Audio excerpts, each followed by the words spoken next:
Chapter 14 Information, White Tass, and Letters to the Editor. A censored press only serves to demoralize. That greatest of vices, hypocrisy, is inseparable from it. The government hears only its own voice, while all the time deceiving itself, affecting to hear the voice of the people, while demanding that they also support the pretense. And on their side, the people either partly succumb to political skepticism or completely turn away from public life and become a crowd of individuals, each living only his own private existence. Karl Marx. In early August 72, Moscow was enveloped for days in a mysterious blue haze. It hung motionless over the city. The big domestic airport at Domodedovo, south of Moscow, had to divert flights because of poor visibility. From our 8th floor apartment some mornings we could see no more than 300 yards. Muscovites were coughing terribly, wiping tears from their eyes. Streetcars and automobiles were forced to use headlights. People were alarmed by rumors that fires in the fields around Moscow were menacing populated areas. Yet for nearly a week the press said nothing. Finally, one skimpy back-page article mentioned a peat bog fire near Shatura, about 60 miles east of Moscow. 2 days later, another newspaper added the obvious fact that smoke had reached Moscow, but did not say whether the city was in danger. The smoke seemed too dense and stable to have been blown 60 miles. I knew a middle-aged scientist, anxious to learn more, who tried to bluff some information out of the central Moscow fire station. Posing as the doctor for the prestigious Writers' Union, he telephoned the fire station claiming that he had patients sick with pneumonia and in danger from inhaling the smoke. He demanded to know whether they should be evacuated from the city. The chief is out at the fire, the dispatcher told him. Then give me the deputy, the scientist said. He's out at the fire too. Then let me talk to someone in charge. They are all out at the fire, the dispatcher insisted. I'm the only one left. Then you tell me how serious it is and how long you think it will last. The scientist said, I need to know if it's under control. I don't know, the dispatcher said. They are all out at the fire and they still can't do anything about it. My friend hung up feeling more uneasy than when he began. In a few days, however, the smoke abated. Another article appeared blaming the bad summer drought for fires in the peat bogs, but also announcing regulations against camping, picnicking, and lighting fires in a large tinder-dry region around Moscow. Obviously, a lot was being left unsaid. Much later, some fire officials were cited for heroism, and an obituary of one youth was printed, discreetly placed on the inside pages. Ultimately, in bits and pieces, it came out that fires had broken out in early July, fully a month before the press mentioned them, and had raged over thousands of acres. More than 1,000 firefighters, including planes, paratroopers, and entire military units, had joined the battle, and it turned out that some fires were extinguished no more than 15 to 20 miles from the Kremlin, very close to populated suburbs of Moscow, yet most of the press printed practically nothing about, and Pravda, the party's flagship newspaper, ran not a word. The absence of such routine and obviously necessary information is typical. Russians take it as a fact of life that much of the information they need to know just to get along day by day does not appear in their press. I was talking one evening about this problem with the scientist who had called the fire station. We had gone out for a walk. Going for a walk has a special meaning for Russians because it is the standard precaution for talking frankly about some sensitive aspect of Soviet life, safely out of earshot of telephone taps or room bugs. We were taking our walk not far from the Foreign Ministry in the Old Arbut, a warren of peeling 18th and 19th century homes with fuzzy stucco moldings and faded Victorian facades. The former homes of nobility or intellectuals like Gogol, Herzen, and Scriabin, now museums or communal apartments with laundry hung incongruously behind lace curtains. That evening a mid-October rain had left a penetrating London dampness and deserted streets.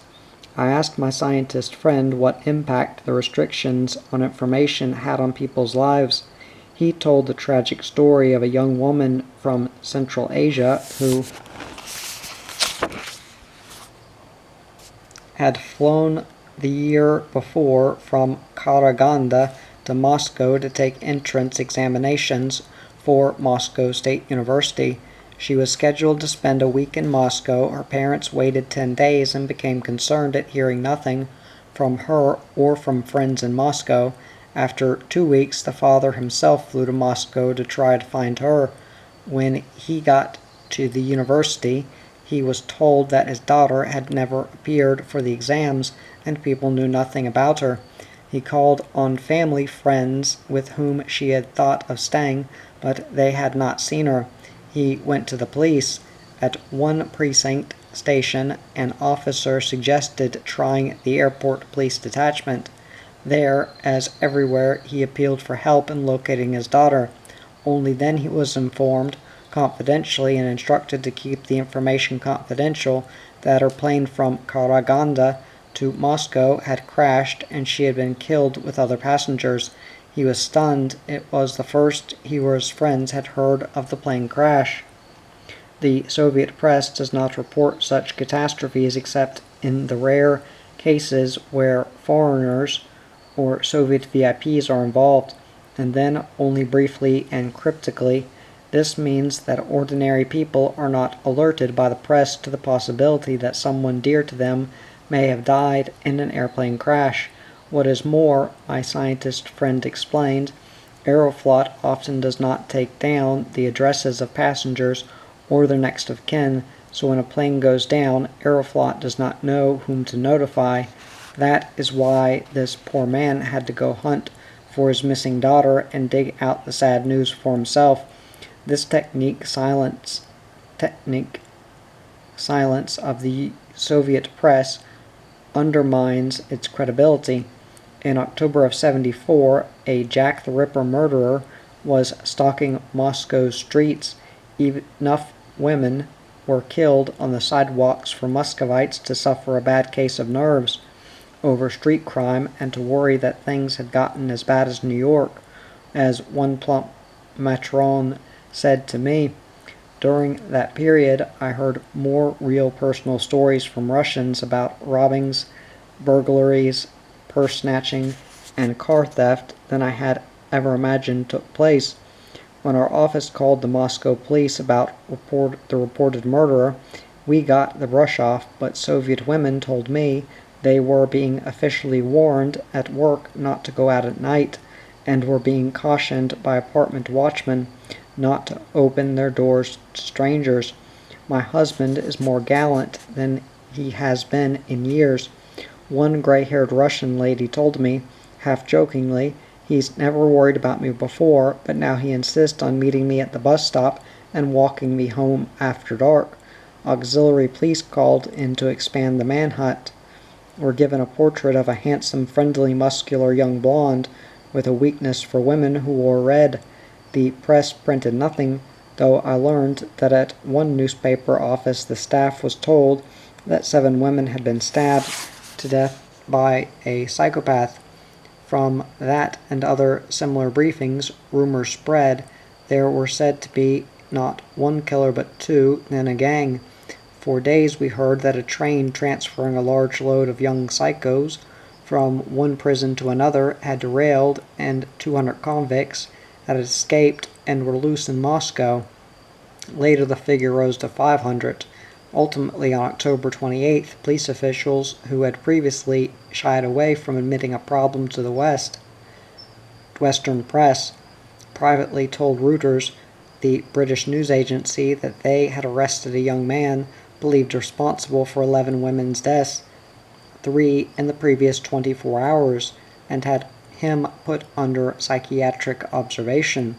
This report was confirmed elsewhere, yet that same day, in an apparent attempt to reassure Moscow's jittery populace, the newspaper Evening Moscow quoted Viktor Pashkovsky, deputy chief of the Moscow police, as saying, "No dangerous crimes have been committed in the city in the last 10 days. My Russian friends reacted with total skepticism. So great had the credibility gap become, they scoffed at Pashkovsky's ludicrous denial that there had been any killings.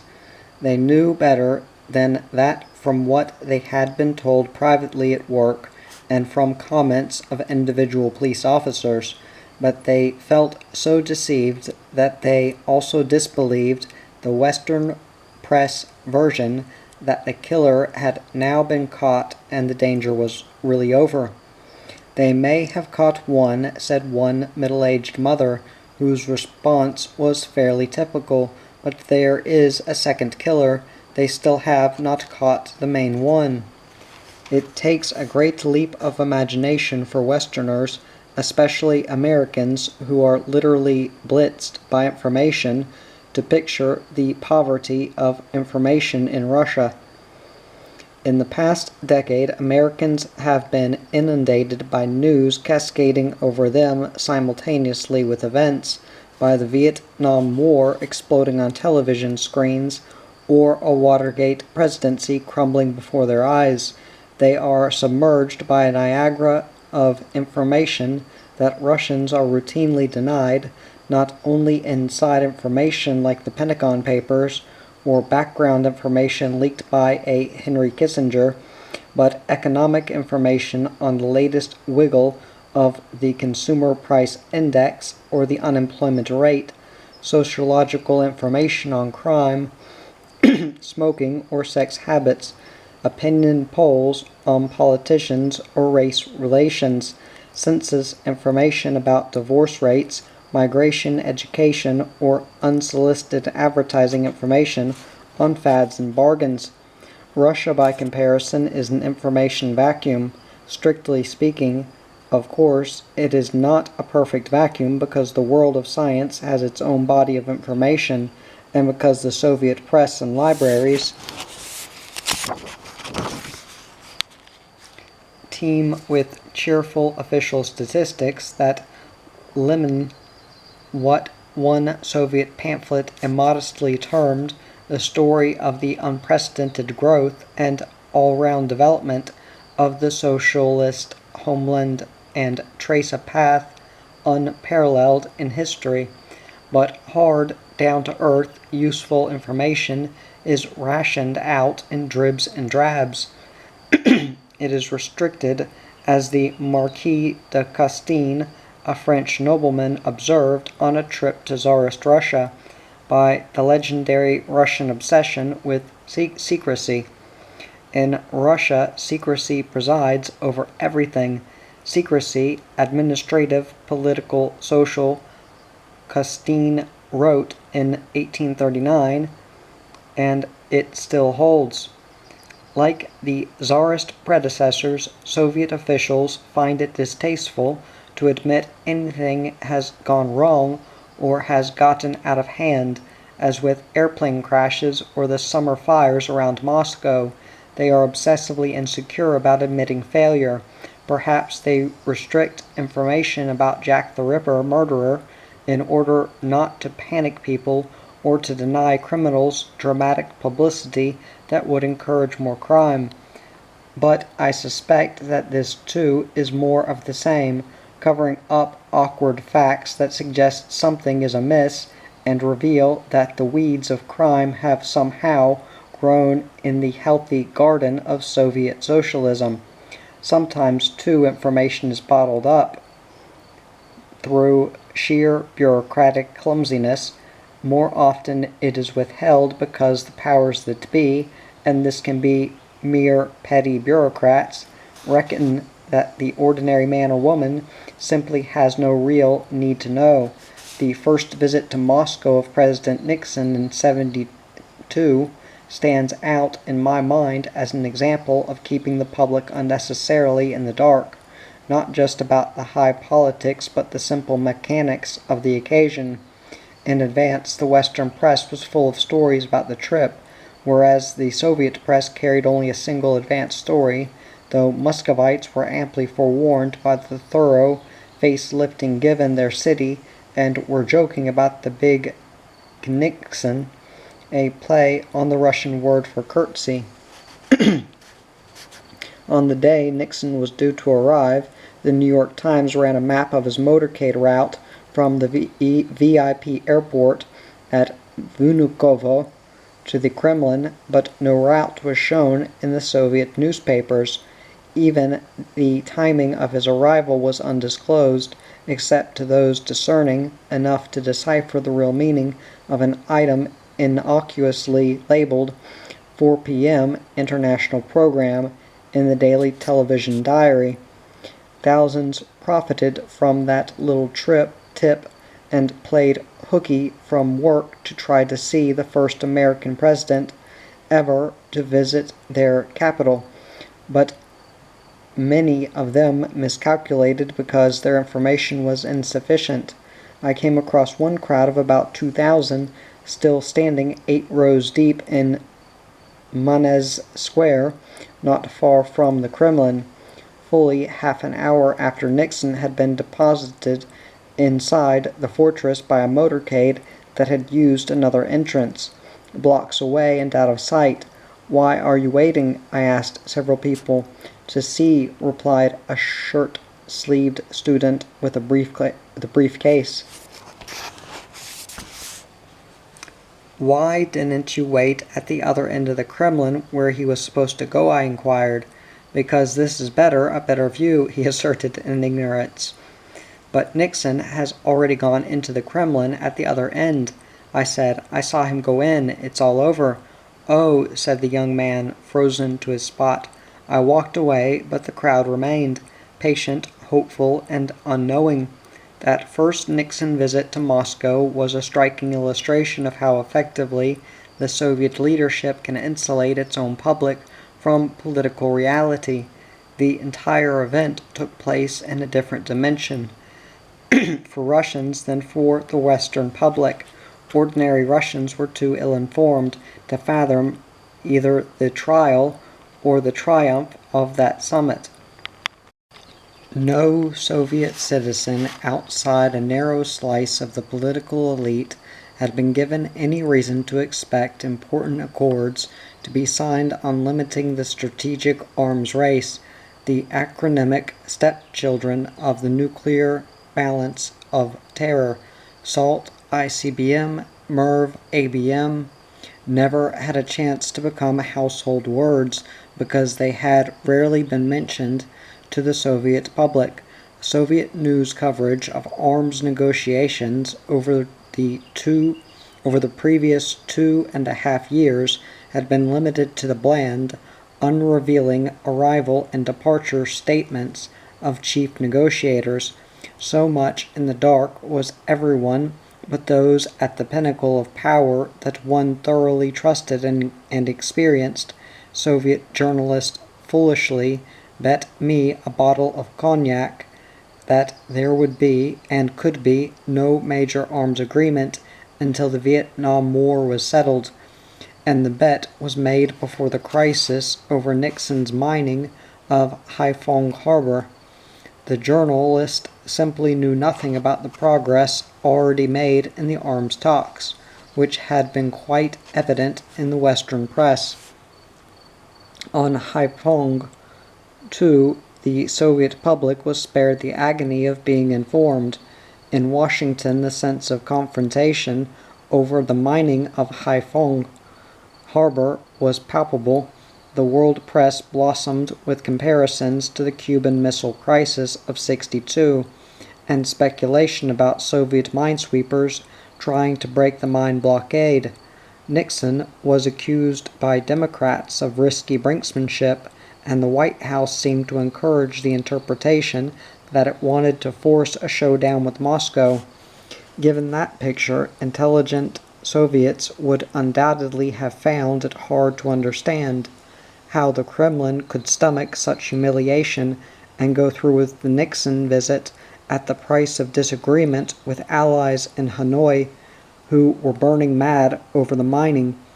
Pyotr Shelist, the Ukrainian Communist Party boss, reportedly lost his job for urging the Politburo to call off the visit, but because the Brezhnev-led majority chose to slide around Nixon's challenge rather than meet it head-on, the Soviet press kept its citizenry in the dark. For 20 days before, during, and after the summit, the controlled press did not mention the mining except for one brief aside buried in one news item.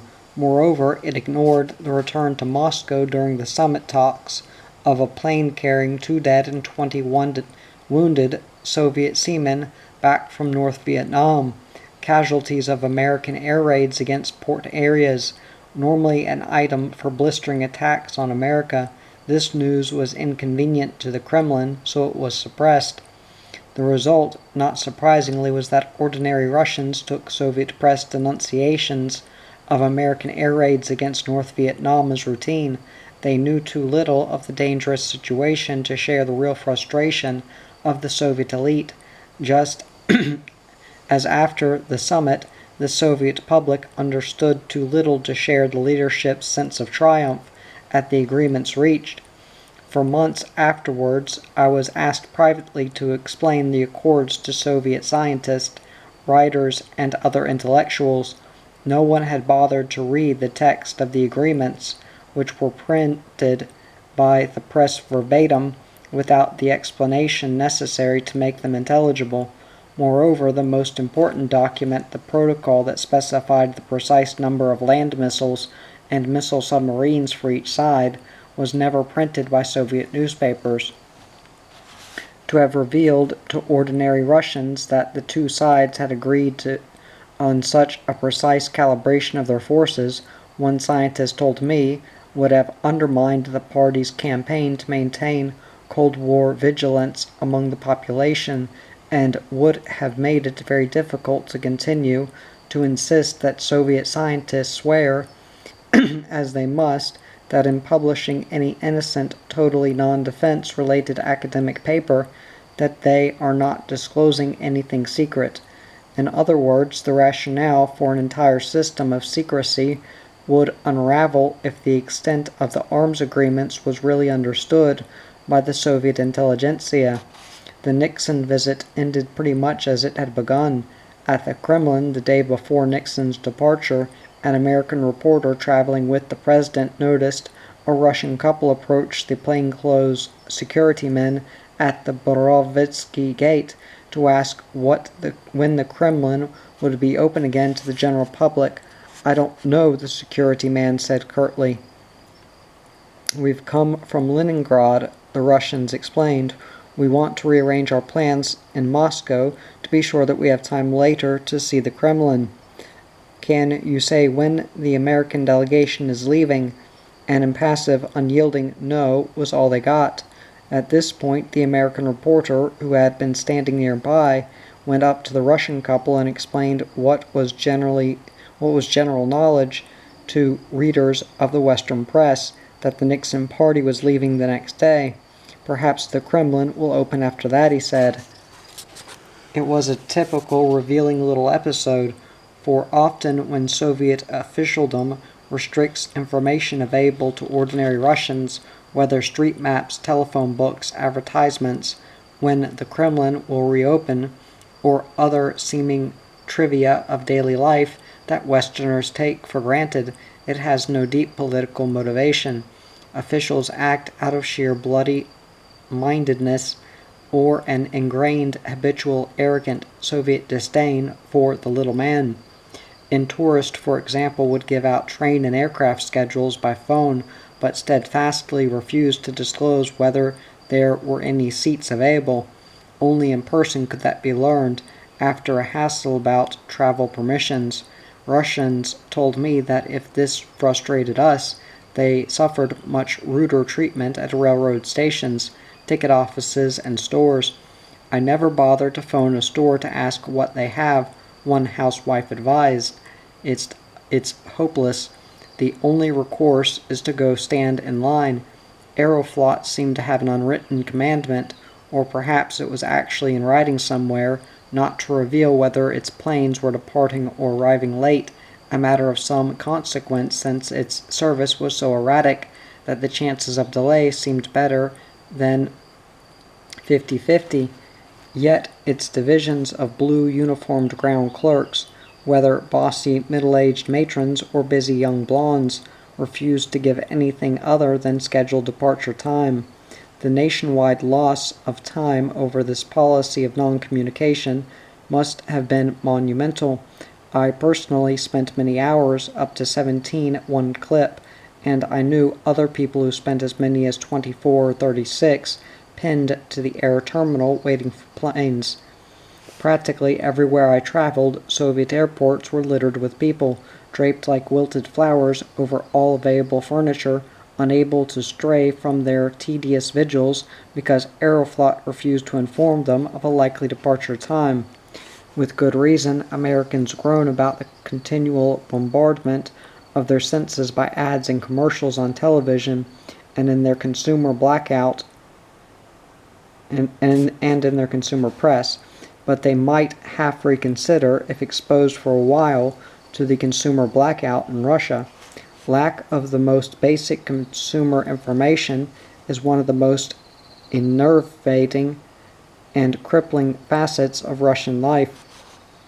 It is the main reason why Russian sidewalks are so constantly populated by shoppers, earnestly plodding from store to store with their string bags and briefcases, engaged in an unending hit-or-miss lottery, hoping to stumble onto a find or to bump into some strange woman on the street and ask her where she got those good-looking oranges.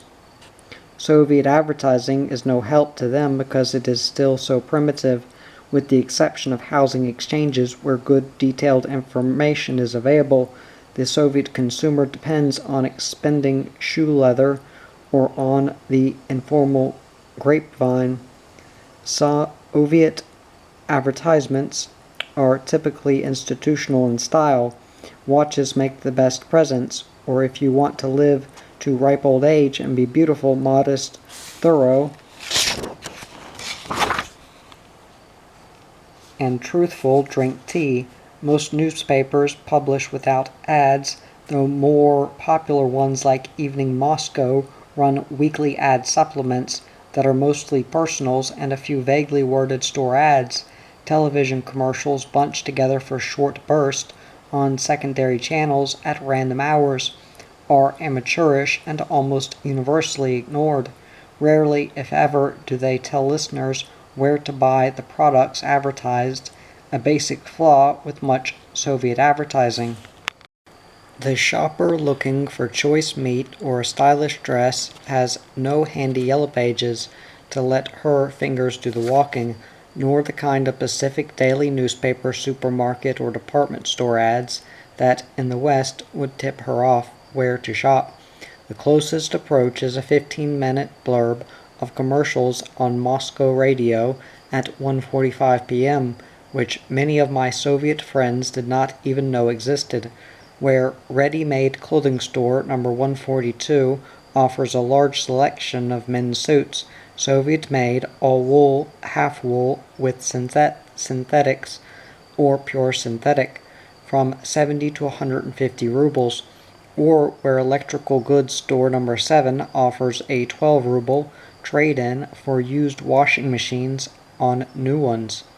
When I asked a mother of two about these ads, she brushed them aside with a disgusted grunt.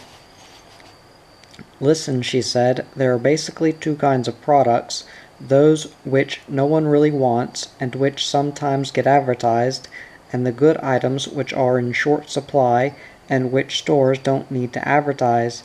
This terse judgment was echoed by others. In other words, Russians either get inside tips from well-placed friends or else do without.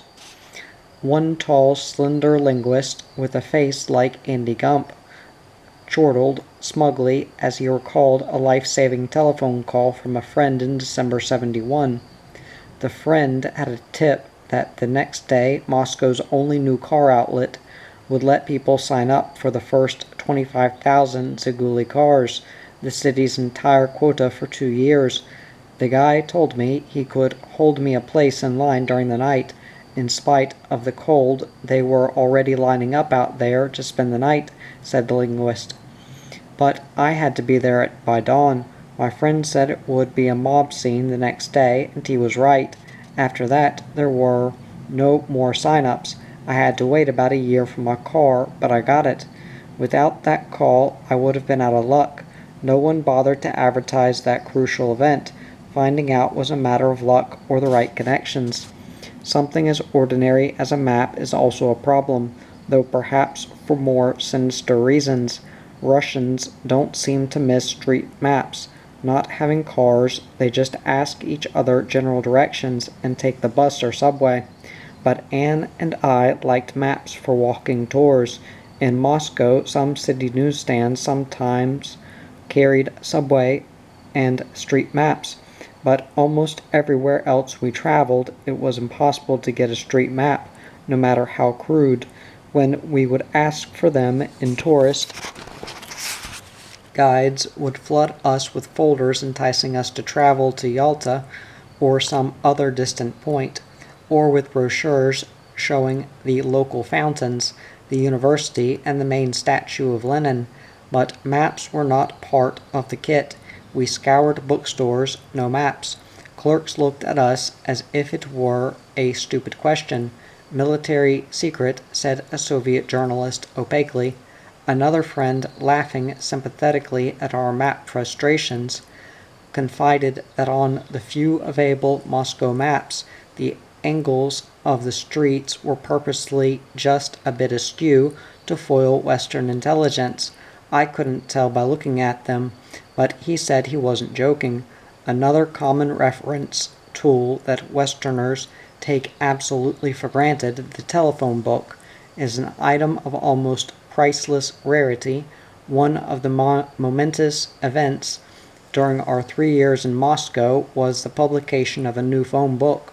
Until that moment, and even afterward, Moscow must have ranked as the largest metropolis in the world without a readily available phone directory.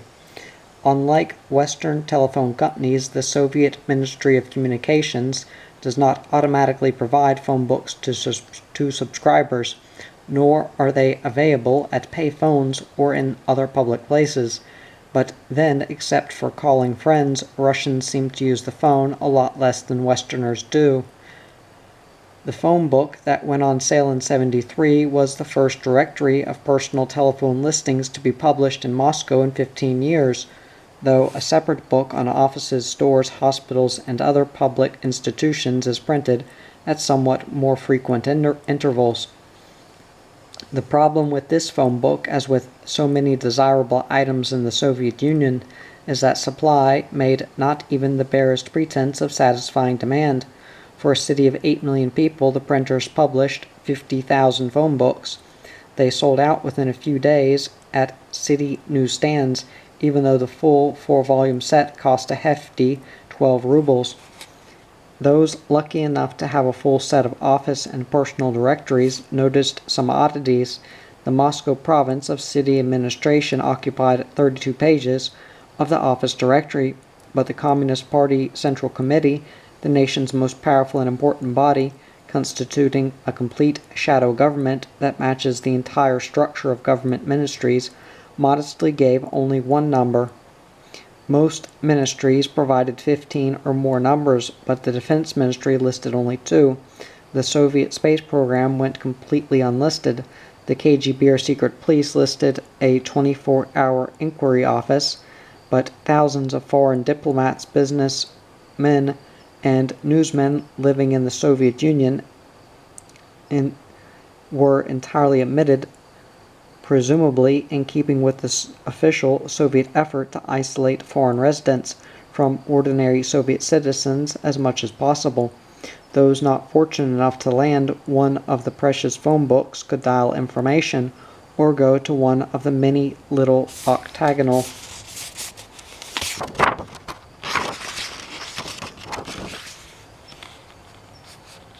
information kiosks dotted around Moscow, but that is not always so simple as it sounds. I learned that to get a number from the information operator, you needed the full name, first, last, and middle, and an extremely precise address. Once I was asked the year of birth of the person I was trying to reach, and was so startled by the question that I apologized and hung up in confusion. I did not want to get the people in trouble, and I was fearful that she might be checking extra closely because I spoke Russian with an accent. But Soviet friends later explained that these were routine questions from operators because people live in such massive apartment blocks, often several with the same street number but different building numbers, and because so many Russians have similar names, and because there are so many communal telephones, the operators need very specific data to sort out one Ivan Ivanovich Ivanov from another. Getting someone's address can be equally, if not more, trying, as I noticed one day passing Moscow Information Service booth number 57 at Petrovka Street and the Boulevard Ring Road. Over the window on the booth was a sign that read, "For obtaining information about the address of a Moscow resident, it is necessary to know first, middle, and last name, age, place of birth, city, province, district, or village." I could hardly believe my eyes. If I were looking for my mother, wisecracked a young Moscow friend, I couldn't do it. But not for anyone else. Muscovites, he said, did not use the booths much. They were mostly for out-of-towners, and indeed, near Red Square, they line up for hours at the information kiosk, fresh off the train or plane from the hinterlands. Knowing the various shortcuts in Soviet life, I was curious to see whether the system at booth 57 actually operated according to the stated rules, so I hung around studying the schedule of charges while the gray-haired lady inside handled a customer. A man in a flat cap and brown padded coat approached. He fished out some change, pushed a coin through the window, and asked for the address of some friend who had moved. I could actually hear him rattling off full name, age, and birthplace of the other man. A pause, then the lady slipped him a scrap of paper through the window. He pocketed the information, which had cost him 5 kopecks, as much as a subway ride, and strode off. The schedule of prices showed what other information the lady had. Suburban train information, 2 kopecks. Long-distance train or plane information, 5 kopecks.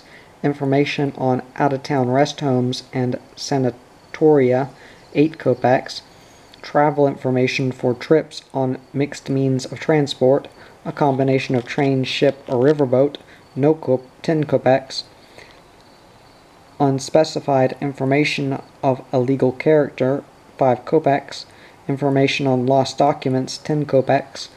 Inquiries requiring a long time to fulfill, 30 kopecks. Like the rest of Soviet life, information is not a matter of money, but connections. The better his connections, the better informed a Soviet can be, because information, like consumer goods, is rationed out according to rank. Party and government bigwigs, important ministry officials, and propagandists for the main central newspapers, for example, receive both special briefings and a special daily news report from Tass, the ordinary service published for everyone and known as Blue or Green Tass, is the sanitized and censored version of reports from around the country and abroad that has been tailored to fit the party line and pruned of objectionable disclosures about the Soviet Union itself.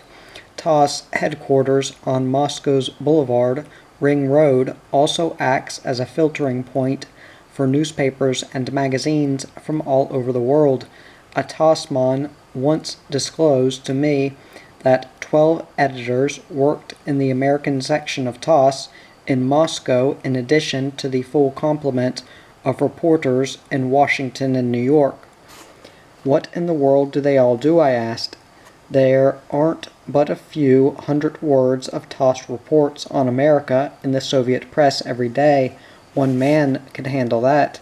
Most of them, he confessed, work on Service Tass, meaning the special secret Tass reports, running 100 pages or more daily, which circulate to government ministries, party headquarters, and key newspaper offices. Often when I visited senior commentators for Pravda or Izvestia, I would see stacks of this special white Tass service on their desks. It is a far richer and more detailed selection of foreign news and comment, including digest or dispatches sent out from Moscow by Western correspondents, than ordinary Tass.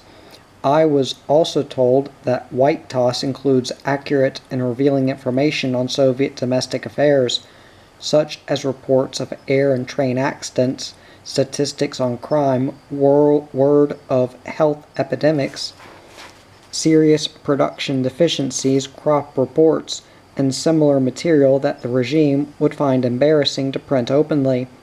Finally, I learned there is an even more rarefied edition of Tass called Red Tass because its covering summary is or was printed on red paper. It supposedly goes only to chief editors, the highest government officials, and Communist Party big shots. Despite this restricted handling, Soviet newsmen told me that the contents were not based on spy reports or special intelligence. Most of it would be ordinary news to a Western newspaper. The gradations of Tass are but a part of an entire hierarchy of special publications for Soviet insiders with various degrees of trust and responsibility. For its mass propagandists, the party puts out a weekly, Atlas, which contains a bit more detail on current events than most Soviet newspapers. Other organizations do the same, but they are very skittish about acknowledging the existence of such special publications. John Shaw of Time magazine told me that just before Nixon's visit to Moscow in June of '74, he was at a public lecture in Moscow and noticed the young woman next to him, evidently a trade union activist, reading an article entitled "What is Impeachment?" This surprised him because up to then the Soviet press had not carried anything so explicit.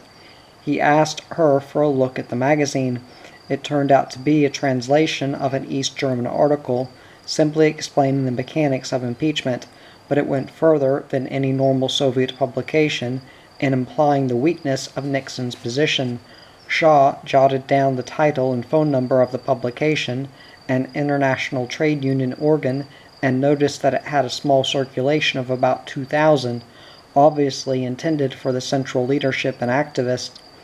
The next day, he had his translator call to ask for a copy of the publication, but the editors insisted that not only were copies unavailable, but that no such publication existed, even though Shaw said he had read it himself. A parallel phenomenon, vital to the functioning of the Soviet system, is the hierarchy of closed lectures. They are held for party groups, officials in government ministries, newspaper staffs, scientific institutes, and for all kinds of specialized groups. One former party lecturer, an intense young man who had become disillusioned by the privileges and cynicism of party higher-ups, told me the lectures were used to provide more than the usually candid explanations of party policy, to start whisper campaigns against dissidents like Zelensky and Sakharov if the regime did not want to arouse the West by attacking him publicly, to discuss or explain away awkward developments like bad harvest, industrial accidents, or personnel shifts within the party or government, or even to warn people about problems such as the Jack the Ripper murderer in Moscow in late '74. The candor and the amount of information disclosed the man said is strictly geared to the importance and political reliability of the audience. At closed party meetings, he said, if they asked the right questions, we were obliged to answer them. The kinds of information that we could give out, for instance, or what kind of harvest we had, how many tons of grain we bought abroad, and how much gold we paid for it, or things like how much our aid to Vietnam cost. It was costing us 2 million rubles a day, but there was some question we never answered, no matter who asked them. If someone asked what happened to that man who shot at Brezhnev, we did not answer such a question, or if people asked when would the government lift the temporary price increases introduced under Khrushchev in '62, we did not answer that question. Before he left on lecture tours, he said, he was given instructions on what he could reveal to different categories of people, the most to top party provincial and district officials, the least to ordinary office workers, but he noticed one general effect at all levels. Closed lectures made everyone feel like an insider, trusted, and therefore committed.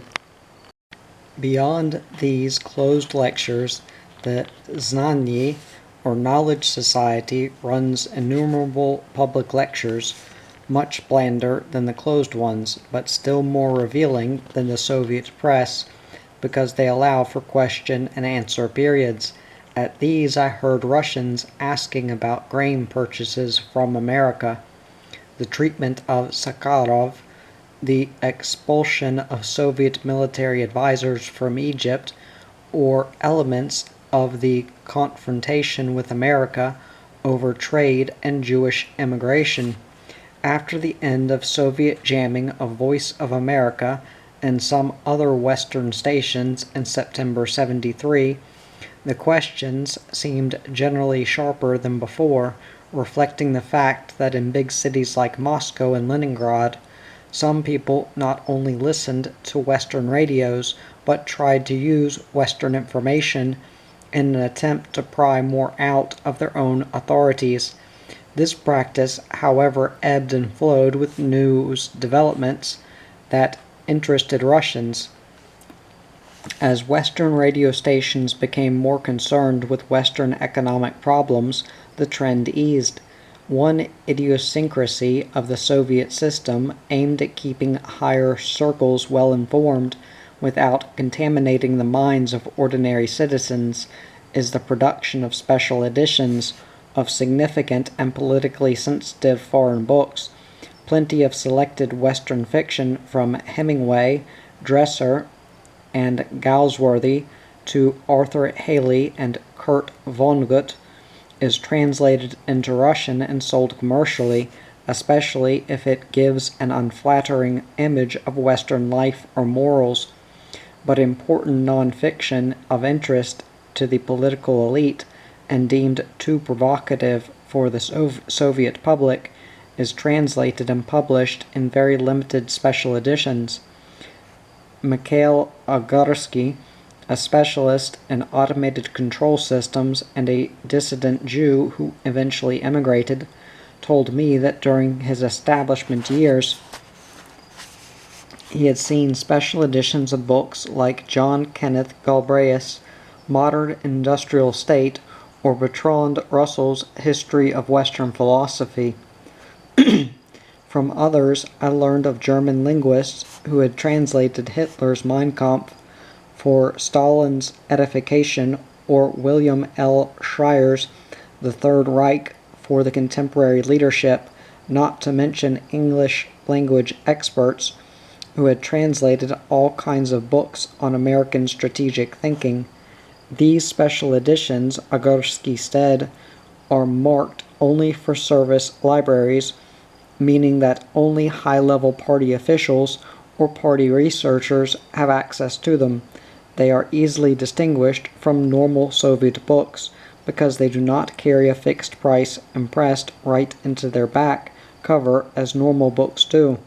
Moreover, Ogorsky said they are numbered individually. Like highly classified documents in the West, so that no one can get away with a copy without a record of where it is and who is responsible for it. Not only books, but foreign periodicals are also distributed by rank.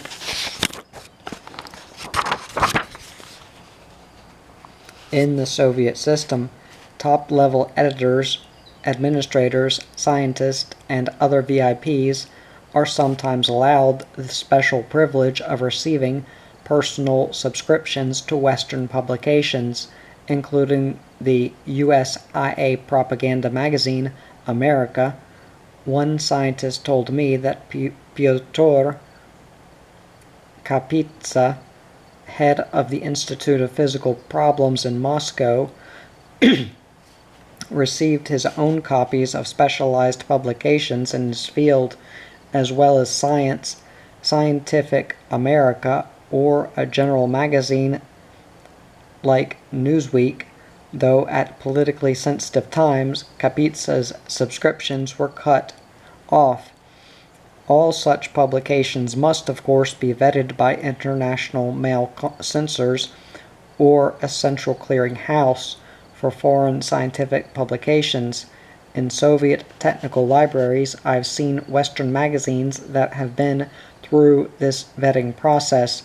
The copies of Scientific American that I saw in Moscow Institute, with odd white spaces in its table of contents and gaps elsewhere for articles that had been removed, evidently because they dealt with touchy issues like arms technology or made critical evaluations of Soviet science or policy. A science writer I knew told me of the awkward efforts of Soviet officials to cover up their excisions or embarrassing political articles in foreign publications.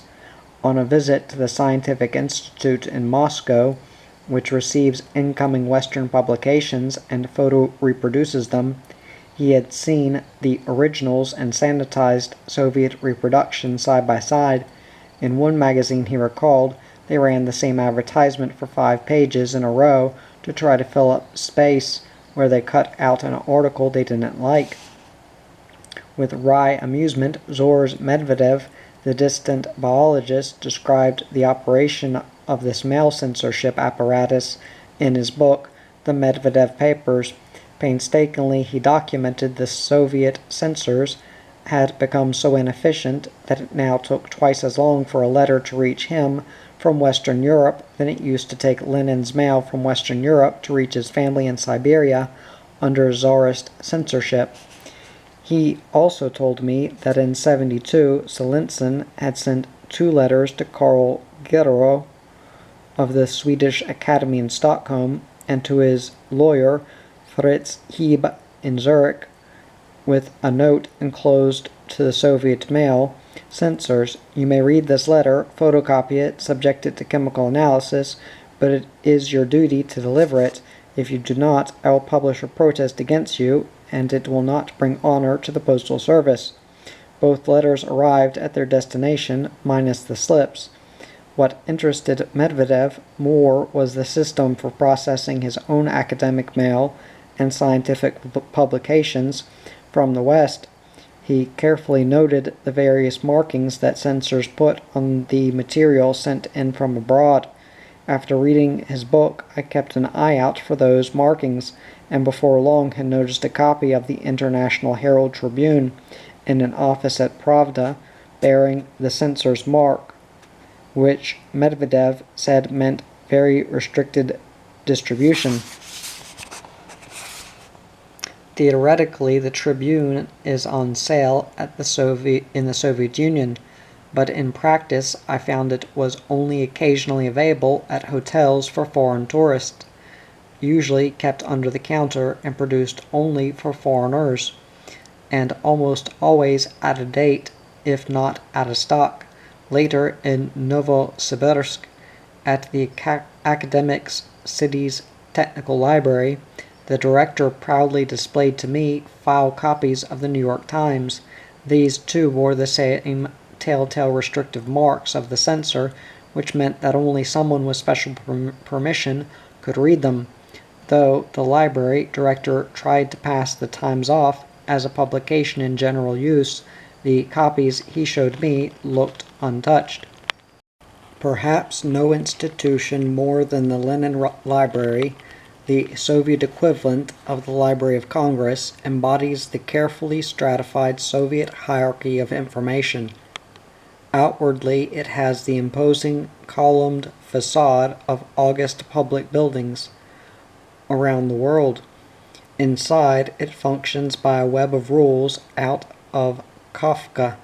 At the Lenica, as it is affectionately known among Muscovites, it is clear that the Soviet state regards knowledge as power and controls it accordingly. To begin with, it is almost impossible for an ordinary citizen without higher education to get a library card, mostly because of the crush of people. Those with cards gain access to general reading rooms, but specialists with advanced degrees, Soviet PhDs, get into special reading rooms stocked with more material, especially scientific and technical publications, and occasionally new fiction from the West. Finally, there are the spetskrani, literally the special holdings, or more accurately, the secret stacks. The general alphabetical index is secret, said Mikhail Ogorsky, tugging on his magnificent ginger-colored side whiskers as we toured the library one afternoon. What he meant was that the Lenica is probably the only great library in the world with two entire sets of catalogs, each occupying huge rooms, one of them a limited censored catalog open to general readers, and the other the full catalog of the library's holdings, including the secret stacks, open only to the security-cleared staff. It's a problem, for example, to get religious or philosophical literature, Ogorsky intoned softly. Not to be overheard, it's not forbidden, but you can't find it in the catalog, so you can order it from the special holdings through a librarian. And even if I happen to have the catalog number, the librarian will ask me why I need such a book. It happened to me several years ago. I was trying to obtain some old religious book, and the librarian asked me, "Why do you need this book? You are a technical specialist, you have very strange interests." And it was not said with a sense of humor. Ogorsky said, eyeing me sternly. She refused to get it. This kind of problem drives foreign scholars wild. An Indian historian fumed to me over lunch one day, explaining his frustration at having to deal totally through some intermediary who checked the secret catalog and then the secret stacks. I am completely at the mercy of this young woman, who may be competent or no good at all, he said. A British scholar took some small comfort that foreigners were usually allowed to read more things than most Russians until he angrily remembered that he could not get certain historical materials until some Russian researcher has gone through to check them first. An American professor was exasperated by the Lenin Library's refusal to Xerox some articles by Froude from the closed stacks. "We are forbidden to recopy Froude," the librarian told her. "He had those sexual theories." Far more than Froude or theological literature is consigned to the secret stacks, to be produced only for those with special permission. By the account of Ogorsky and others, the secret stacks include any foreign literature and periodicals which take issue with the current Communist Party line. In other words, most of it non-communist newspapers and magazines, and even some communist ones.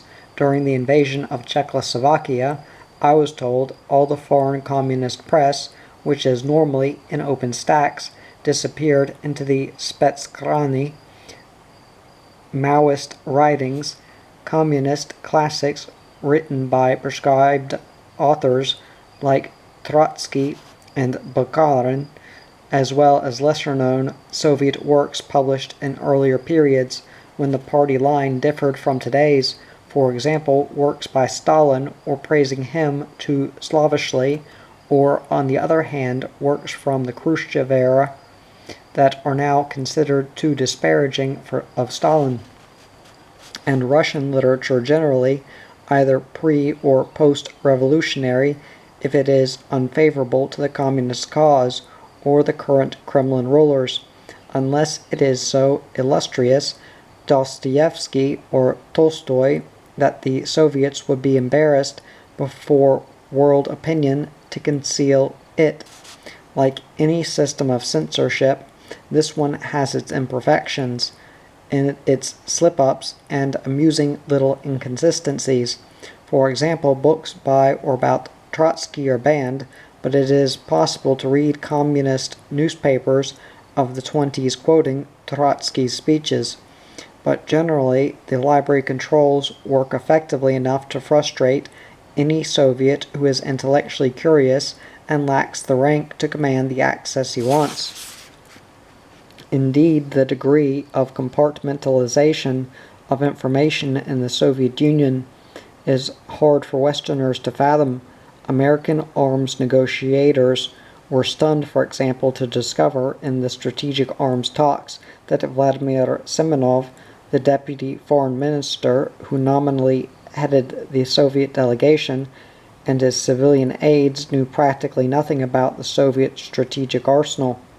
In other words, they were in no real position to negotiate, since the Soviet Defense Ministry had not made them privy even to the most basic information on Soviet weaponry. American officials admitted later that they had had to spend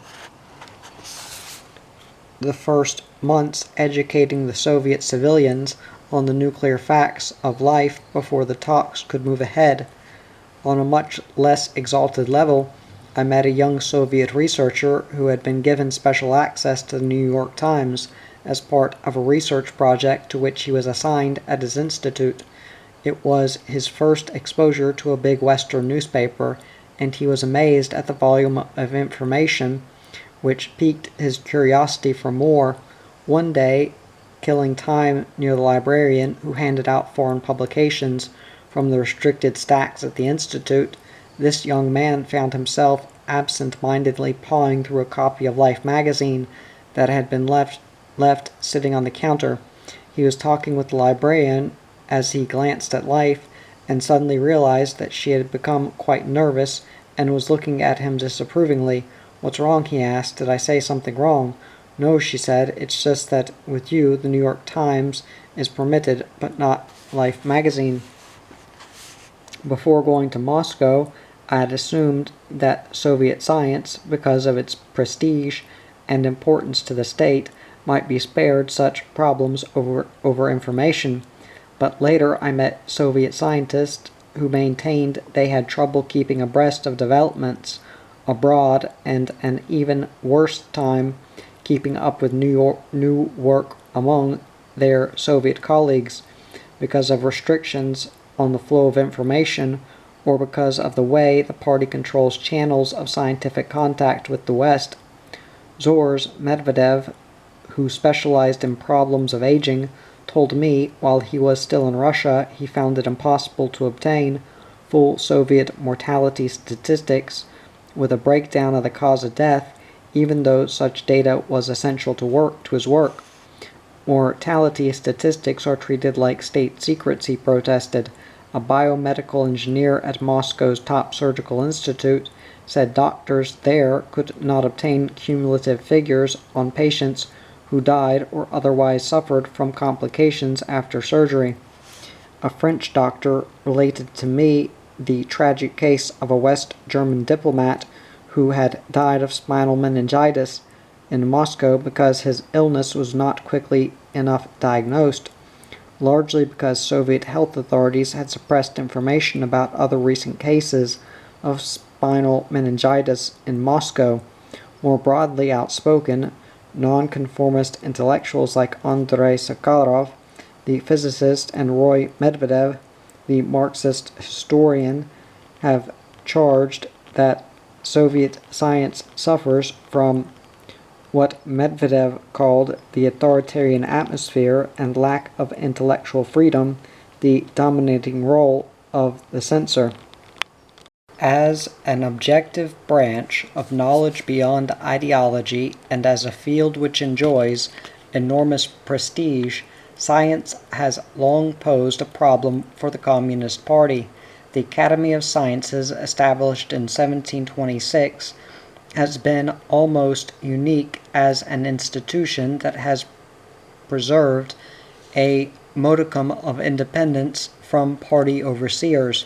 It has repeatedly rebuffed efforts to push ranking party officials like Sergei Trapeznikov, the head of the Central Committee's Science Department, into its membership, and it has balked at expelling such iconoclasts as Sakharov and Ben Levitch, the electrochemist who applied to immigrate to Israel.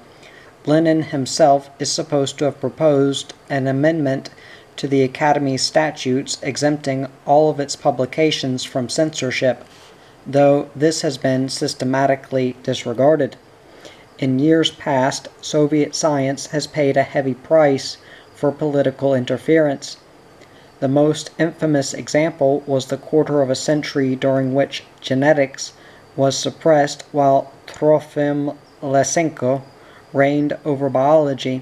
It was his theory, sold to Stalin and Khrushchev, that characteristics acquired from the environment could be transmitted in the evolutionary process.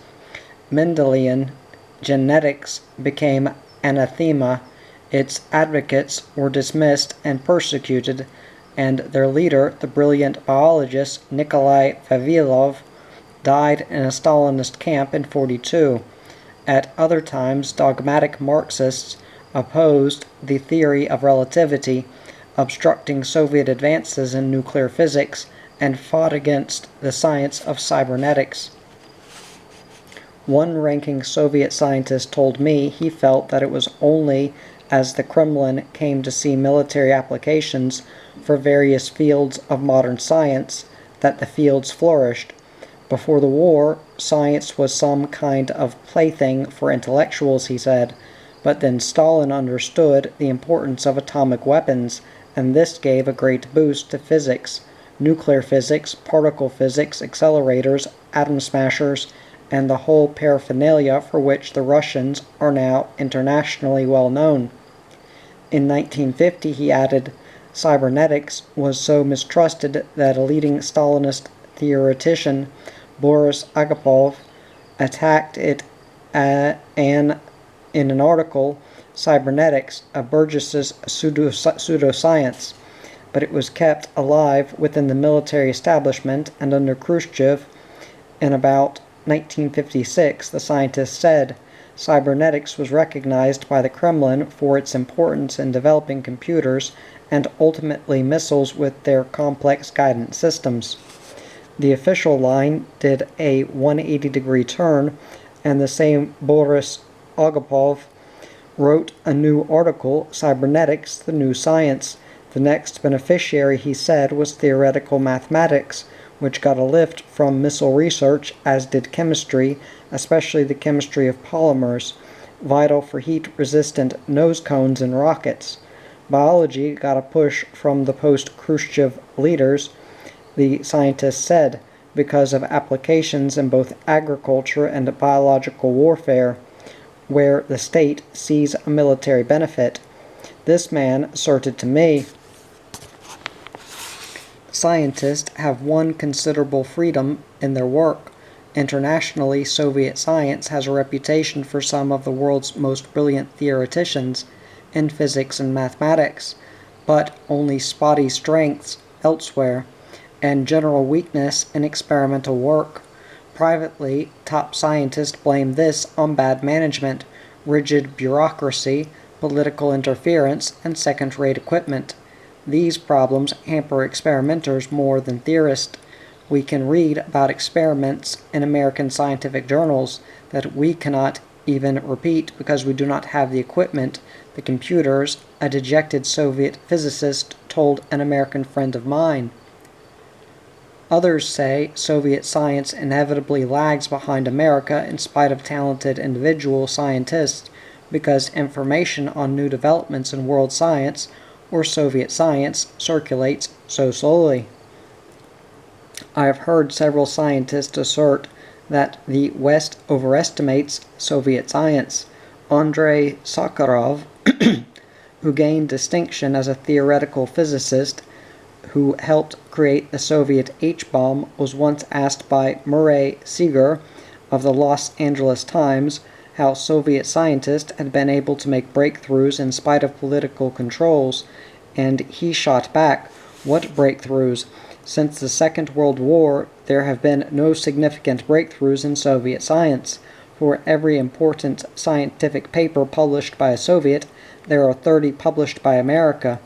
He blamed the stifling intellectual and political climate.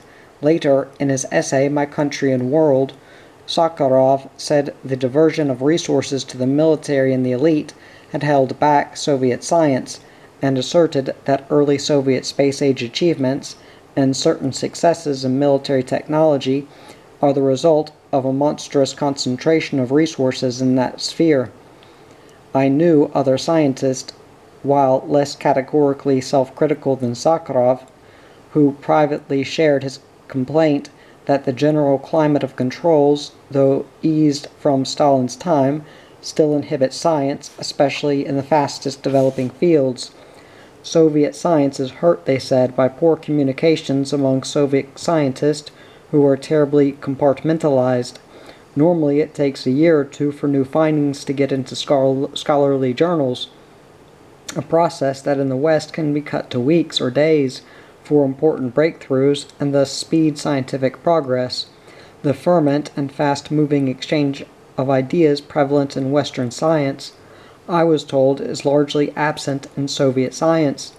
A rising young physicist complained that even at Novosibirsk Akademgorodok, an academic city set up in the early 60s to promote cross-fertilization of ideas among scientists in different fields, this did not go on anymore, nor did Soviet researchers share ideas informally by phone the way Westerners do. No one talks about technical matters on the phone, a Moscow science writer told me. People have the habit of not talking about anything that relates to secrecy, and Russians treat most science as falling in that category. For scientific papers require a special security clearance known as the Akt S. Expiritsa to be published. The Russians make a tremendous effort to cull all Western scientific publications for every scrap of useful information through the All-Union Institute for Scientific and Technical Information. While this represents a much more systematic effort to tap Western science than the West makes to monitor what the Soviets are doing, the centralized approach is often slow and cumbersome. Soviet scientists pointed out to me that at times of experimental discoveries, modern science can move with great speed. Theorists compete to explain any new phenomenon. In this race, Soviet specialists complained that they are at a competitive disadvantage because of the information lag, among other things. An able mathematician physicist cited to me the discovery in mid-November 1974 by American scientists at the Stanford Linear Accelerator and Brookhaven National Laboratories of the new psi meson particle as an illustration of the shortcomings of Soviet science. The Americans, this Russian said, had done better experimental work to achieve the breakthrough. With the fast flow of scientific information in the West, the discovery was confirmed by West German and Italian scientists within a couple of days, although the Americans had also informed Soviet experimental nuclear centers at Dubna, Novosibirsk, and Serpokov of their discovery. It was nearly 6 months before the Russian confirmation came through. My Russian scientist friend attributed this delay largely to Soviet equipment that was less precise than American or other Western equipment. Atomic particle accelerators at Dubna and Novosibirsk, for example, That could not achieve the same particle beam intensity as American accelerators because of lower grade electronic and magnetic technology, and because of restrictions on the flow of information and compartmentalization of Soviet science, he said. Soviet theoretical physicists were left in the dark and could not compete with Western rivals in explaining this new phenomenon. Pravda had run 4 paragraphs on the American discovery initially, but only by chance, he said, did theoretical physicists at Moscow's prestigious Lebedev Institute learn the technical details they needed. A young Soviet physicist happened to be on academic exchange in Switzerland and sent a report by mail to his mentor, the theoretical physicist Lev Okon at the Lebedev Institute. Otherwise, my friend said, it would have been months before the technical report came into print and filtered through the Soviet bureaucracy to scientists who needed it.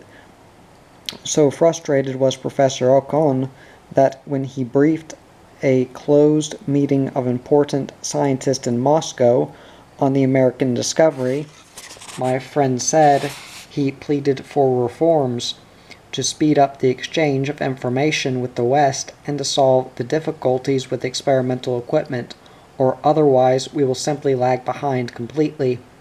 If science, as an objective field of knowledge, has to bend to political realities, then politics is presented to the Soviet public in cut-and-dried fashion to make it seem immutable and scientific. The front pages of the big dailies are so similar that they look as if they were laid out by one managing editor. Indeed, I was told that Tass does circulate instructions on how to play stories, and to the Western eye, the formula that he uses seems fated to kill readership. No scoops, no crime or sensations, no inside dope stories or background leaks, no social gossip columns on beautiful people, no bad news, stock market finals, comics, or race results. As one government worker remarked to me, reading our press is like eating dry noodles, no flavor. The staple of a paper like Pravda is an ample serving of what Lenin called production propaganda, framed by smiling workers with blowtorches, windy, turgid, repetitious editorials, and political commentaries that cast the world in terms of irreconcilable class conflict and malignant conspiracies against the communist cause or the Soviet homeland. It represents advocacy journalism carried to the extreme with little pretense at objectivity. But Pravda claims the largest circulation in the world for any daily paper, more than 10 million, and gives every evidence of prospering even though it runs no ads and only charges 3 kopecks for a 6-page paper. And for all the grumbling that I heard from intellectuals, some of whom made a point of boasting that they never read the Soviet press, it struck me that Pravda and other Soviet papers were serving their system rather effectively by their own lights, for they left no room for nagging doubts among their readers about the legitimacy of the system. They do, however, make astonishing reading. Soviet history is treated as an unimpeded and uplifting march toward a more plentiful and joyous collective existence. Clichés reach a crescendo at revolutionary holidays when commentaries embroider the party's rousing slogans.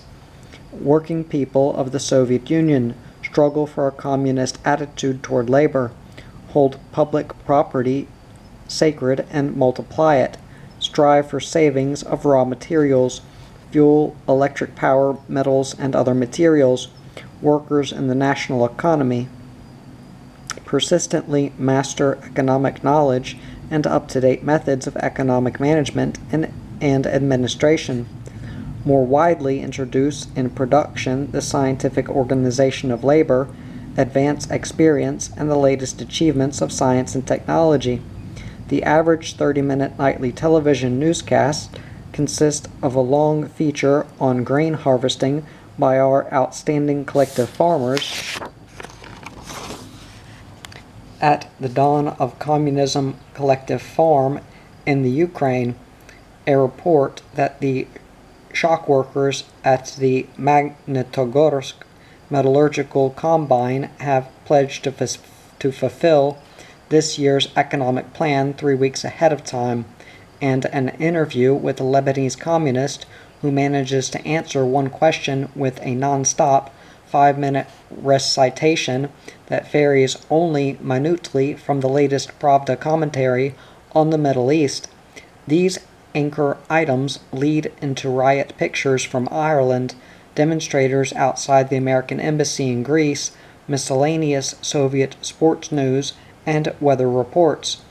Accompaniment for the main items consist of stock newsreel shots of grain pouring into railroad cars, harvest combines in carefully staggered phalanxes rolling across fields, and steelworkers pouring molten steel into troughs of white-hot ingots sliding toward the camera.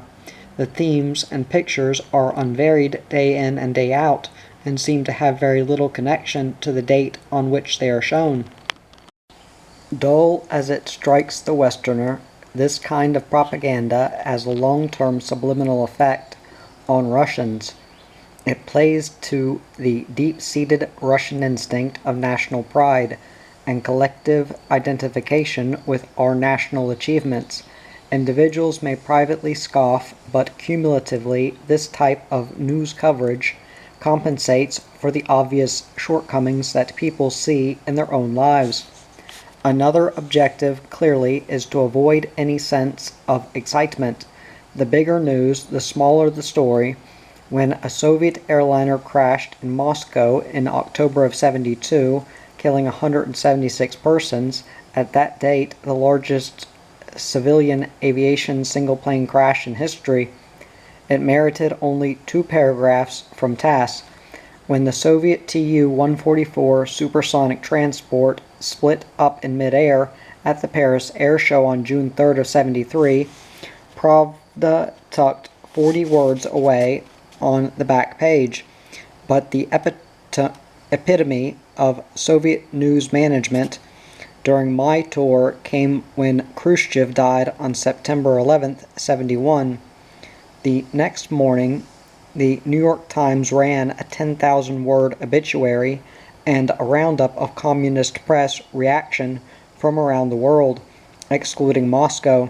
The night he died, I went on the streets to gather comment from ordinary Russians, but people were incredulous about the news and suspicious of me. "Too bad he was a sick old man," said a woman at a sidewalk vegetable stand, anxious to get rid of me. "How do you know that?" skeptically inquired a movie cashier. "I haven't seen anything in the press," parried an elderly man, sliding away from me into a phone booth. It was true. When the man who had ruled Russia for most of a decade died, the Soviet press was struck dumb. For 36 hours we waited for a word about Khrushchev. Finally, there appeared a tiny item at the very bottom right-hand corner of the front page of Pravda and Izvestia. No other papers ran it. One solitary sentence announcing the death of pensioner Nikita Sergeyevich Khrushchev, squashed beneath a fat harvest report and a profile of the visiting king of Afghanistan. The main reason for the delay, of course, was that the Kremlin leaders needed time to figure out how to handle Khrushchev, and 7 years after his ouster, they found him still too hot to handle. But the delay was also typical of the unhurried pace of Soviet journalism. Whenever I visited Pravda or Izvestia, there was none of the deadline frenzy of the Western press. The rush to beat competition into print. Senior journalists worked in roomy offices rather like American boardrooms done in Spartan furnishings and decorated with inspiring portraits of Lenin. and their pace was leisurely. The reason was obvious. News, in our sense, was not their primary business. At Pravda, editors told me that less than 20% of their paper was devoted to breaking news, unless Brezhnev or some other leader delivered a major speech, in which case it was simply printed verbatim. Visiting Pravda in late morning, I have frequently seen the next day's paper all ready except for a few blank holes. The page proofs were laid out, meaning that the stories had been put into type 2 or 3 days before and gone over with a fine-tooth comb. Pravda's 17-member editorial board meets at 11 a.m. to approve tomorrow's paper and put together the day after's. Such advance work enables Pravda and other Soviet papers to achieve a typographical perfection that would be the envy of any Western editor or reader. But even if a slip-up does occur, there would be no printed correction because Pravda does not admit mistakes, though occasionally other papers do. The idiosyncrasies of the Soviet press produce special habits among Soviet readers. They usually pass up blockbuster commentaries and look for the little items with the real news. The 40 words on the Tu-144 crash in Paris, or the one-sentence obituary on Khrushchev. Most announcements of big foreign trips by Brezhnev or Kostyin break the same way, in two-line items at the bottom of massive columns of type on the front page. This leads, of course, to reading from the bottom up. People also told me they prefer to read Pravda from back to front, and the few newspaper polls about which I heard confirm that this generally reflects reader taste, high on human interest, sports, and articles dealing with social mores, and low on ideology. People know, for example, that in 1957, word of Marshal Georgy Zhukov's ouster as defense minister ran in the back page, item labeled Chronicle, and that the tip-off for Nixon's arrival time in 72 was buried in Pravda's back-page television diary. The expulsion of Alexander Solzhenitsyn in February of 74 was also a back-page short, but Pravda's back page has other attractions: sports, chess, and cultural news, occasional human interest features, or satirical exposés. Page 5 is the newsiest of all in the Western sense because it runs breaking foreign news. Farther forward, the going gets heavier. Soviet readers become expert, too, at culling the kernel of news. From the chaff of propaganda, some intellectuals I knew got the message in 73 that Egyptian President Anwar Sadat had expelled Soviet military advisors. When the Soviet press ran a little item from Cairo saying that the Egyptians had thanked the Soviet advisors for completing their mission, though many other readers missed the point. Others divined the bad harvest of 72 and 74 by the failure of the press to run its usual glowing crop reports. One couple I knew figured out there had been a big airplane crash near Sochi after noticing 5 unusual husband and wife obituaries regretting their untimely deaths, a circumlocution often used for accidental deaths. Yet another technique is to work backward from the penchant of Soviet propagandists to project Soviet problems onto other countries. If you read in our press about a big airplane crash in America, it means there's been a crash in the Soviet Union, said a woman from a children's publishing house. That's not quite true, her husband, a journalist, corrected her. What happens if in Russia there was an airplane crash, then for the next month the Soviet press will run stories about airplane crashes in America, West Germany, Formosa, anywhere. That's how you can tell we had one. The same logic applies, he said, to health epidemics, price increases, crime waves, harvest setbacks, water shortages, jailing of political prisoners, and so on. Western problems are reported as object lessons in the miseries of life under capitalism and to distract people from similar difficulties at home. It's very effective propaganda. Life is bad under capitalism. It was terrible under the czars, a young scientist remarked. People may not yet be convinced that life here is as perfect as the press pretends, but the masses do believe that it is worse elsewhere. In spite of the similarity of Soviet front pages, the Western image of absolute uniformity throughout the Soviet press is inaccurate. The spectrum may be narrow, but there are some variations. From the conservative Cold War right of Red Star, the Armed Forces newspaper Stasi, October Magazine, and the neo-Stalinist Young Guard Monthly, to the more modern-minded youth newspaper Komsomolskaya Pravda, and the mildly liberal New World magazine. By far the most interesting newspaper in recent years, however, has been Literary Gazette, the Writers' Union Weekly, which has been an important outlet for the tenuous budding of sociology in the Soviet Union. No other newspaper has gone as far in trying to deal realistically with some contemporary Soviet social problems, within the limits prescribed by censors. On occasion, Literaturka, as it is known among devotees, nibbles at the fringes of policy. It took a lead in the battle against industrial pollution of Lake Baikal in Siberia and has delved into the issues of traffic congestion, pollution, urban transportation, inadequate service, and supply of spare parts raised by the belated and uncoordinated Soviet plunge into the auto age. One series, quite impressive to me, documented the sharp disadvantages in pay, housing, and other benefits to workers in consumer industries compared to those in heavy industry.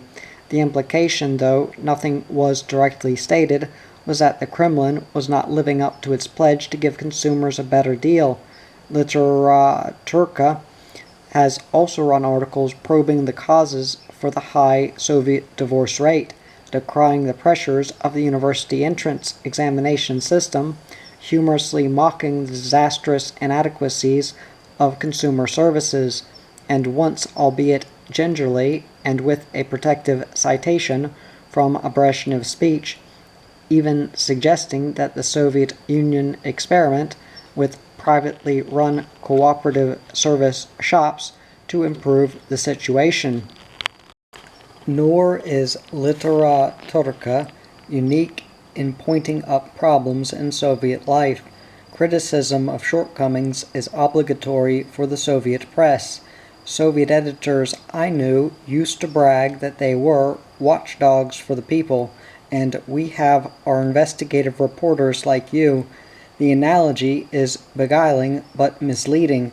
The Soviet press does have a watchdog role, and Soviet officialdom does genuinely fear exposés in its own press. Journalists are very dangerous people, a Soviet sports official once remarked to me.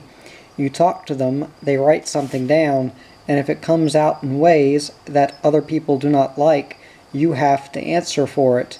He made clear he meant not only foreign journalists, but Soviet ones as well. Later, a Moscow journalist showed me a case of choice, Gorilka, Ukrainian pepper vodka that he had brought home from Kiev, a gift from Ukrainian officials to persuade him to cover up some malfeasance he had found.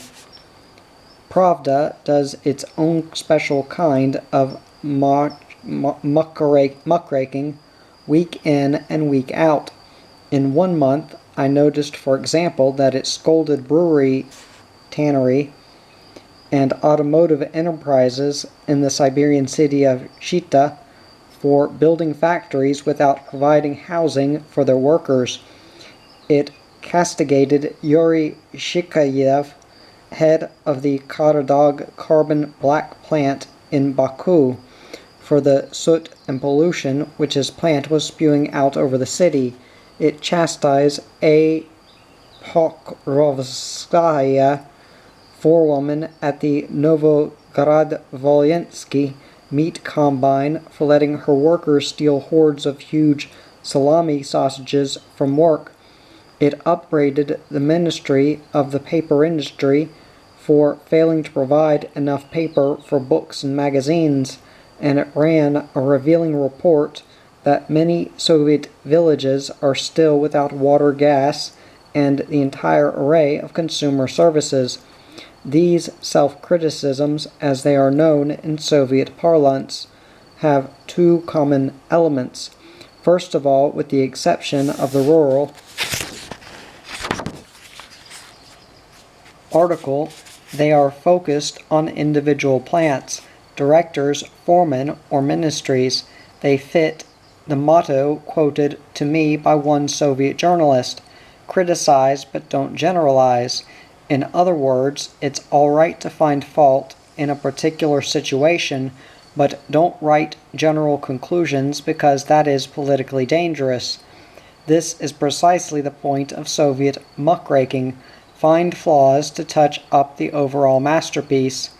Nonetheless, there is an inherent paradox in major criticisms that appear in papers like Pravda. Each case of corruption or mismanagement in some distant city or province is treated in print as an isolated shortcoming, and yet by giving it prominence in the national press, the party bosses are signaling their nationwide apparatus that this is a general problem to be dealt with forthwith. The second common element is that the criticisms which I cited, and the bulk of those that appear in the press, are made from top downward on behalf of the leadership, pointing out errors of execution by middle-level management or petty bureaucrats. The infallible wisdom of the party, or Brezhnev, the Politburo, the Party Central Committee, the party as a corporate body, and party policy is always protected. The very vocabulary of Soviet self-criticism is designed to avoid making or inviting moral or policy judgments. Soviet muckrakers expose shortcomings or mistakes, but they do not spotlight outright failures. This has the effect of appeasing the masses by conveying the impression that problems are recognized on high without ever letting on that some policy may be wrong. The different elements of society have conflicting interests, or that something is fundamentally amiss with Soviet life. It may sound strange to you, one Soviet journalist commented to me privately, but the kind of criticism that we print in our press has the effect of increasing popular acceptance of the idea that the Soviet system is sound, and that it is only a few officials who are bad. A persuasive observation I found, one echoed by people I knew who had close contact with ordinary working people. Gennady, the State Farm accountant, and Yuri, the young metal worker, Soviets privately grouse about their living conditions, complain about corruption, mock the pretenses of their ideology, and privately joke about their leaders, but they accept the system as fundamentally sound, as paradoxical as that may seem. It never seems to strike more than a mere handful of dissidents and perhaps some hidden loyal oppositionist within the establishment that anything major is on the wrong track. Moreover, contrary to what many people think in the West, the Soviet press does offer a safety valve for minor grassroots dissatisfaction, letters to the editors. I was surprised to discover that it is big business. Pravda gets close to 40,000 letters a month and has 45 people in its letters department. Literary Gazette gets 7,000 letters a month, and one of the reform efforts in which its chief editor, Alexander Shakovsky, takes the greatest pride was prompted by reader letters several years ago. After so many readers had complained about bad mail service, Literaca decided to experiment for itself. It sent out test batches of mail, found it took nearly 5 days for a letter to reach Leningrad, comparable in distance from New York to Chicago, 6 days to Tbilisi, and nearly 8 to Novosibirsk. Literaturka ran several articles chastising the communications ministry and now claims credit for helping to establish the Soviet postal code to speed the sorting of mail, though more recent articles suggest that mail service is not much faster now. "We are not afraid of criticism," Tchaikovsky rumbled at several American reporters one afternoon in his office. Tchaikovsky is a large, portly man with an ego to match his girth, a fondness for smoking cigars down to the nub, and then spraying ash over the table as he lisps in quite competent but heavily accented English, affecting confidentiality about Soviet life with comments like, "I'll tell you candidly, or let me give you a sophisticated answer." As a ranking party man, he invites ideological combat and kiddingly calls himself a shark of socialism. For all its liberalism on some domestic issues, his paper has spearheaded vitriolic attacks on Sakharov, Zelensyn, immigrating Jews, and Western journalists.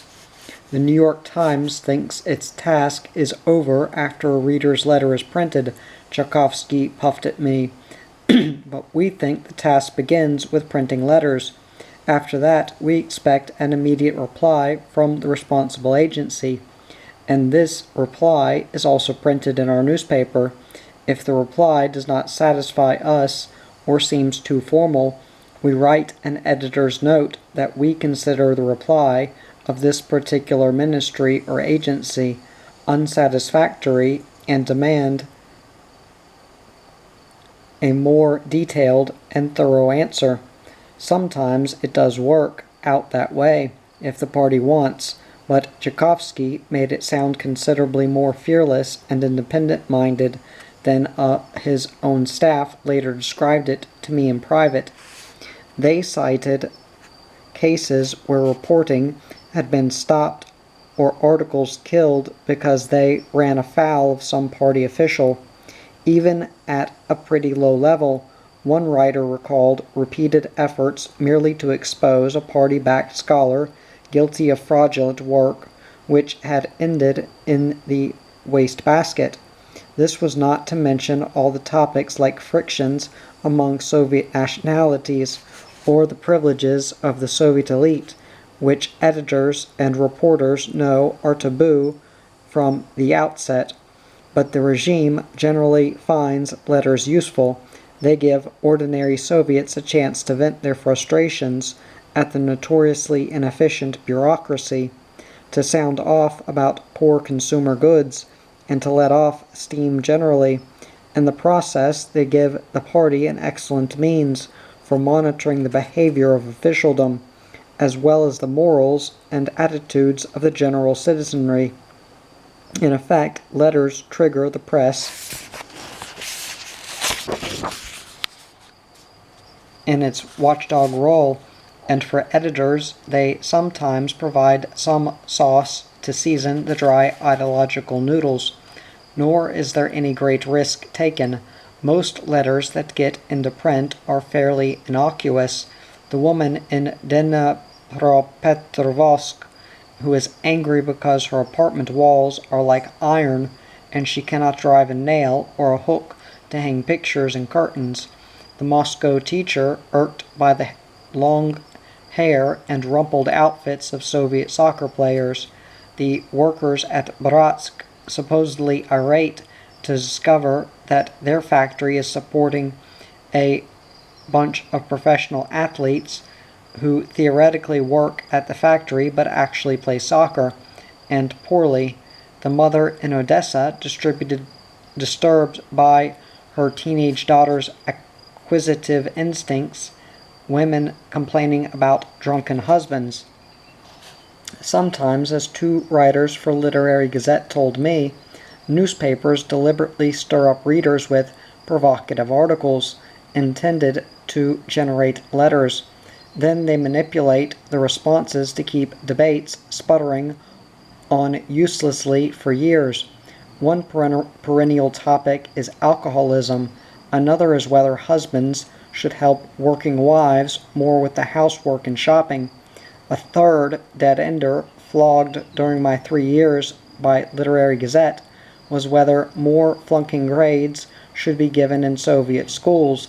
This is not to mention the inspired letters which staffers told me were actually written by the newspapers themselves or by Communist Party activists and then foisted on ordinary workers or big-name intellectuals to sign in order to make it appear as though the party line was riding a groundswell of popular support. We used to have lists of people to call, some of them very important writers, and we would simply tell them what the party expected them to say, said one former Literary Gazette staffer. Suicidal as it sounds, people also send letters that oppose the party line. I know for sure that during the campaign against Zelensky and Sakharov in '73, Literaturka got some letters supporting these two men, and other letters saying that it was wrong for people to denounce them without even knowing what they have said or without printing what they have written. One staff writer told me, but of course these letters are not printed. Once a month a KGB official comes to our office and goes through our letters. Always he takes some away with him, usually the anonymous ones. Other letter writers are sometimes publicly denounced for wayward views. Leningradskaya Pravda once scolded 4 readers by name for their letters, one for abusive language, a second for opposing the policy of détente with the United States, a third for declaring that it was our duty to help Israel in its defensive war against Arab extremists and nationalists, and a fourth for saying that Soviet society was divided into rich and poor classes. Occasionally editors themselves seem to veer mistakenly toward touchy topics and are steered back on course by some higher authority. The newspaper Soviet Russia once opened a new column on the female problem with a letter from a distraught lady economist who complained bitterly about the double burden of women and proposed that women get more pay, shorter hours, and be given more time to raise their children. The newspaper invited reader responses, but no follow-up column ever appeared. Obviously, the party had no intention of reducing women's working hours because they are too essential to the economy to be let off with part-time jobs. Some who have worked with Reader's Mail on the inside told me they regarded the show of debate on social issues a charade because it is so thoroughly manipulated behind the scenes. There are exceptions, one writer said, when some leadership faction wants to use reader complaints to advance a viewpoint or to put pressure on other officials for its own purpose. On rare occasions, other letters slip by censors and raise important issues, but the entire process is crippled by the dictum, criticize but don't generalize, and it is here perhaps that Soviet censorship is playing its most vital function. In the West, Soviet censorship has a reputation for suppressing bad news like airplane crashes or political purges, or for turning Trotsky, Khrushchev, and other foes of the regime into non-persons. But what is more important is that on behalf of the Soviet elite, the system of censorship suppresses the facts of life in many areas that seem to have no obvious connection with national security or the political secrets of Soviet rulers, and this cripples independent public discussion of almost any serious issue. I was once given 5 pages of typed notes summarizing the basic censors list. It was a tiny fragment from the huge loose-leaf notebooks used by Glavlit the Soviet censorship organization, left over curiously enough from Tsarist times. It contained the expected prohibitions against printing certain material about the military, the operations of the secret police, the system of correctional labor camps, about censorship itself, about foreign aid doled out by the Soviet Union, and foreign credits received by it, or about putting out advance word on the movement and whereabouts of Soviet leaders. But what intrigued me far more were the bans on more innocent-sounding things, data on the amount of crime and number of arrests, the number of uncared-for children, the number of people engaged in vagrancy or begging, the number of drug addicts, about illness in the population from cholera, the plague, and other diseases including chronic alcoholism, about industrial poisonings and vocational illness, about occupational injuries, about human victims of accidents, wrecks and fires, about the consequences of earthquakes, tidal waves, floods, and other natural calamities, about the duration of training camps for athletes, their rates of pay, the money prizes paid to them for good performances, and the financing, upkeep, and staff of sports teams. Anyone who has followed the Soviet press for any length of time can expand the list from simple observation. The information gaps in the press are enormous. Nationwide statistics on the number of people still living in communal apartments, on the amount of labor turnover, on how successful women really are in their careers, on who gets to go abroad, on the social breakdown of those who get into universities, on the real earning power of members of the Soviet elite, including pay, bonuses, prizes, and other perquisites, on the relative cost and standards of living in various parts of the country, which a Siberian journalist admitted to me were deliberately suppressed because it might bring pressure from people who feel at a disadvantage, on the relative availability of social services in rural areas compared to cities, on just what percent of the applicants for hospital beds, rooms in sanatoria, subsidized vacations, or other welfare benefits get satisfaction, on class attitudes of various strata of Soviet society, or the attitudes of various minority nationalities toward Russians and each other. What is striking about such a list is that the Soviet people are being denied an accurate general picture of their own life and their own society, let alone a chance to compare it with other societies. Censorship prevents that. Some articles, often based on localized sociological studies, do appear from time to time touching on some of the important social issues that I have mentioned, but by and large, the party's monopoly of the means of communication makes it not only exceedingly difficult for divergent viewpoints to find public expression, but also for independent public opinion to form on any issue. In consequence, as the young Karl Marx observed, censorship breeds public hypocrisy, political skepticism, and people become a crowd of individuals, each living only in his own private existence. I have heard that sad cry from Soviet intellectuals. We are an atomized society. A bearded writer lamented to me from his daybed one afternoon. We do not know what is really happening in our own society and what other people really think. I know what my own small circle thinks, and a bit about other intellectuals in Moscow maybe, but I do not know what workers really think or much about their lives, or what collective farmers really think or much about their lives. We live in separate worlds, and we have no common world except the one the party gives us to read about. The only time I mix with the people of other classes is when my old military unit holds its annual reunion, and we all get drunk together, remembering the war. Otherwise, we are strangers to one another.